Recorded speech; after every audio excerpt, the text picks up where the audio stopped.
नमस्कार, मैं डॉक्टर श्रद्धा वशिष्ठ आपको सबकी शिक्षा में बेहद स्वागत करती हूँ। द्रौपदी मुर्मू बन गई हैं भारत की पहली आदिवासी महिला राष्ट्रपति।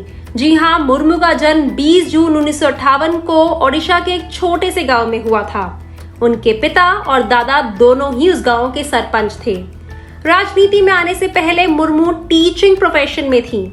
उन्होंने Shri Aurobindo integral education and research institute में प्रोफेसर के तौर पर भी पढ़ाया था। अगर बात करें उनके पॉलिटिकल करियर की, तो उन्होंने 1997 में भारतीय जनता पार्टी को ज्वाइन किया और सन 2000 में राजरंगपुर नगर पंचायत की वे चेयरपर्सन बनी। उन्होंने बीजेपी शेड्यूल्ड ट्राइब मोर्चा के वाइस प्रेसिडेंट की कुर्सी को भी संभाला। बाद में वे ओडिशा से एमएलए भी बनी और फिर उनकी जिंदगी में एक बहुत बड़ा पड़ाव आया जब 18 मई 2015 को वह झारखंड की पहली महिला गवर्नर बनी और वे पहली महिला आदिवासी गवर्नर थी जो ओडिशा से किसी भी भारतीय राज्य की गवर्नर बनी। जहां उनका पॉलिटिकल करियर एक के बाद एक नई ऊंचाइयां छू रहा था, उनके व्यक्तिगत जीवन में उन पर एक के बाद एक पहाड़ टूट रहे थे।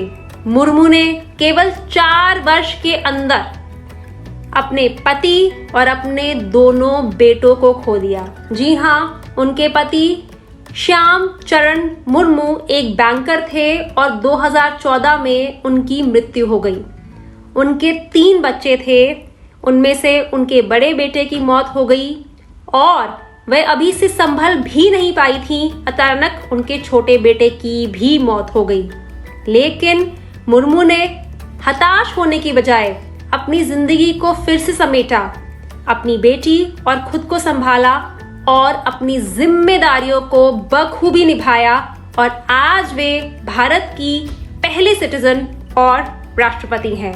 सबकी शिक्षा की तरफ से द्रौपदी मुर्मू को सलाम। अब मुझे डॉक्टर श्रद्धा वशिष्ठ को इजाजत दीजिए। नमस्कार।